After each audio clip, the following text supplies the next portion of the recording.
श्रावण सोमवार की कथा के अनुसार अमरपुर नगर में एक धनी व्यापारी रहता था। दूर दूर तक उसका व्यापार फैला हुआ था। नगर में उस व्यापारी का सभी लोग मान सम्मान करते थे। इतना सब कुछ होने पर भी वह व्यापारी अंतर्मन से बहुत दुखी था, क्योंकि उस व्यापारी का कोई पुत्र नहीं था। दिन रात उसे एक ही चिंता सताती रहती थी, उसकी मृत्यु के बाद उसके इतने बड़े व्यापार और धन संपत्ति को कौन संभालेगा। पुत्र पाने की इच्छा से वह व्यापारी प्रति सोमवार भगवान शिव की व्रत पूजा किया करता था। सायंकाल को व्यापारी शिव मंदिर में जाकर भगवान शिव के सामने घी का दीपक जलाया करता था। उस व्यापारी की भक्ति देखकर एक दिन पार्वती जी ने भगवान शिव से कहा, हे प्राणनाथ, यह व्यापारी आपका सच्चा भक्त है। कितने दिनों से यह सोमवार का व्रत और पूजा नियमित कर रहा है। भगवान, आप इस व्यापारी की मनोकामना अवश्य पूर्ण करें। भगवान शिव ने मुस्कुराते हुए कहा, हे पार्वती, इस संसार में सबको उसके कर्म के अनुसार फल की प्राप्ति होती है। प्राणी जैसा कर्म करते हैं उन्हें वैसा ही फल प्राप्त होता है। इसके बावजूद पार्वती जी नहीं मानी। उन्होंने आग्रह करते हुए कहा, नहीं प्राणनाथ, आपको इस व्यापारी की इच्छा पूरी करनी ही पड़ेगी। यह आपका अनन्य भक्त है। प्रति सोमवार आपका विधिवत व्रत रखता है और पूजा अर्चना के बाद आपको भोग लगाकर एक समय भोजन ग्रहण करता है। आपको इससे पुत्र प्राप्ति का वरदान देना ही होगा। पार्वती जी का आग्रह देखकर भगवान शिव ने कहा, तुम्हारे आग्रह पर मैं इस व्यापारी को पुत्र प्राप्ति का वरदान देता हूँ, लेकिन इसका पुत्र 16 वर्ष से अधिक जीवित नहीं रहेगा। उसी रात भगवान शिव ने स्वप्न में उस व्यापारी को दर्शन देकर उसे पुत्र प्राप्ति का वरदान दिया और उसके पुत्र के 16 वर्ष तक जीवित रहने की बात भी बताई। भगवान के वरदान से व्यापारी को खुशी तो हुई, लेकिन पुत्र की अल्प आयु की चिंता ने उस खुशी को नष्ट कर दिया। व्यापारी पहले की तरह सोमवार का विधिवत व्रत करता रहा। कुछ महीने पश्चात उसके घर अति सुंदर पुत्र उत्पन्न हुआ। पुत्र जन्म से व्यापारी के घर में खुशियां भर गईं। बहुत धूमधाम से पुत्र जन्म का समारोह मनाया गया।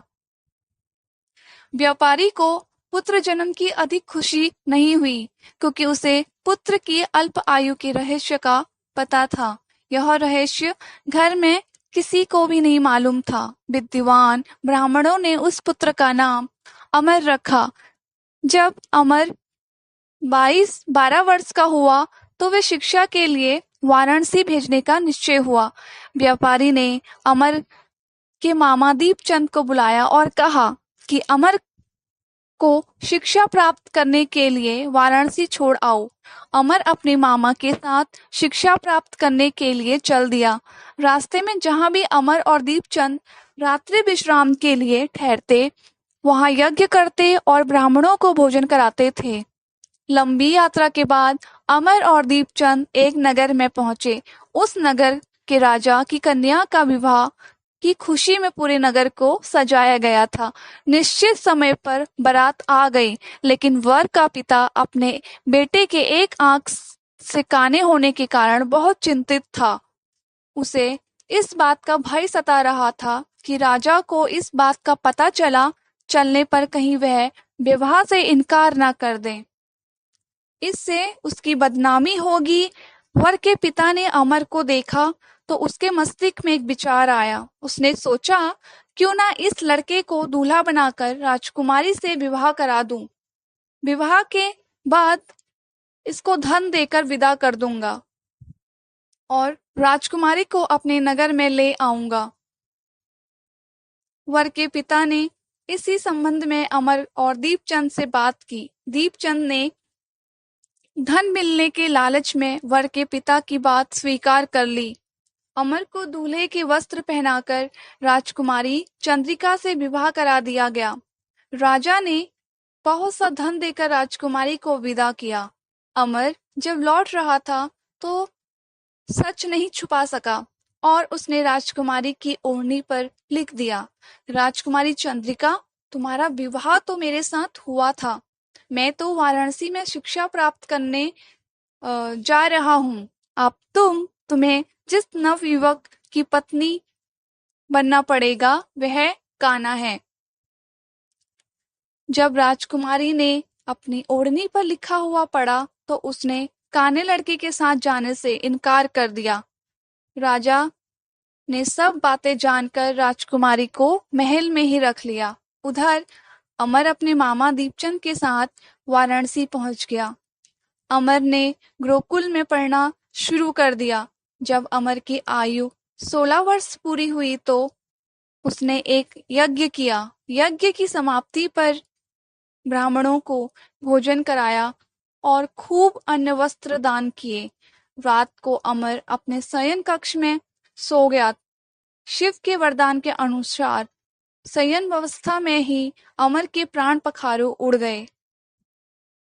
सूर्य उदय पर मामा अमर को मृत देखकर रोने पीटने लगा। आसपास के लोग भी एकत्र होकर दुख प्रकट करने लगे। मामा के रोने विलाप करने के स्वर समीप से गुजरते हुए भगवान शिव और माता पार्वती ने भी सुने।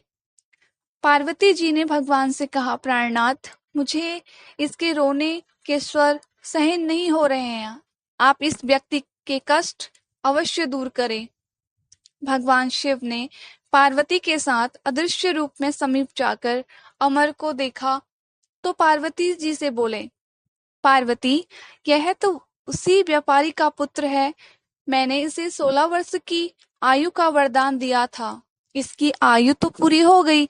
पार्वती जी ने फिर भगवान शिव से निवेदन किया, हे प्राणनाथ, आप इस लड़के को जीवित करें, नहीं तो इसके माता पिता पुत्र की मृत्यु के कारण रो रो कर अपने प्राणों का त्याग कर देंगे। इस लड़के का पिता तो आपका परम भक्त है। वर्षों से सोमवार का व्रत करते हुए आपको भोग लगा रहा है। पार्वती जी के आग्रह करने पर भगवान शिव ने उस लड़के को जीवित होने का वरदान दिया और कुछ ही पल में वह जीवित होकर उठ बैठा। शिक्षा समाप्त करके अमर मामा के साथ अपने नगर की ओर चल दिया। दोनों चलते हुए उसी नगर में पहुंचे जहां अमर का विवाह हुआ था। उस नगर में भी अमर ने यज्ञ का आयोजन किया। समीप से गुजरते हुए नगर के राजा ने यज्ञ का आयोजन देखा। राजा ने अमर को तुरंत पहचान लिया। यज्ञ समाप्त होने पर राजा अमर और उसके मामा को महल में ले गया और कुछ दिन उन्हें महल में रखकर बहुत सा धन वस्त्र देकर राजकुमारी के साथ विदा कर दिया। रास्ते में सुरक्षा के लिए राजा ने बहुत से सैनिकों को भी साथ भेजा। दीपचंद ने नगर में पहुंचते ही एक दूत को घर भेजकर अपने आगमन की सूचना भेजी। अपने बेटे अमर के जीवित वापस लौटने की सूचना से व्यापारी बहुत प्रसन्न हुआ। व्यापारी ने अपनी पत्नी के साथ स्वयं को एक कमरे में बंद कर रखा था। भूखे प्यासे रहकर व्यापारी और उसकी पत्नी बेटी की प्रतीक्षा कर रहे थे। उन्होंने प्रतिज्ञा कर रखी थी कि यदि उन्हें अपने बेटे की मृत्यु का समाचार मिला तो वे दोनों अपने प्राण त्याग देंगे। व्यापारी अपनी पत्नी और मित्रों के साथ नगर के द्वार में पहुंचा। अपने बेटे के विवाह का समाचार सुनकर पुत्र वधू राजकुमारी चंद्रिका को देखकर उसकी खुशी का ठिकाना नहीं रहा। उसी रात भगवान शिव ने व्यापारी के स्वप्न में आकर कहा,